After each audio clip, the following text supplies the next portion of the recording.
and they lost to the Dusters. Like I said, it's good news and bad news. Well, the Cincinnati Reds won the World Series, and the baseball season for another year comes to a close. But even before the final pitch was thrown, football, basketball, and hockey seasons were well underway. But why? Why should the fans not be allowed a break between seasons? Well, the answer seems pretty clear to this disenchanted reporter. Spectator sports in America is big business. It's a multi-million-dollar enterprise, and the sports fan is the animal that makes it all work. To allow the fans a break between seasons would mean that the fans would have time to find something else other than sports to occupy their time.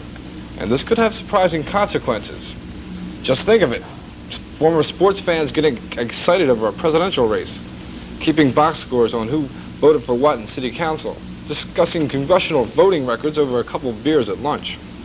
The fans could get angry and boo the recent Supreme Court decision rejecting the Home Rule Charter's recall provision. They could cheer Woodward and Bernstein on their uncovering of the Watergate cover-up. They could write letters to the editor, attend town meetings and speak their mind.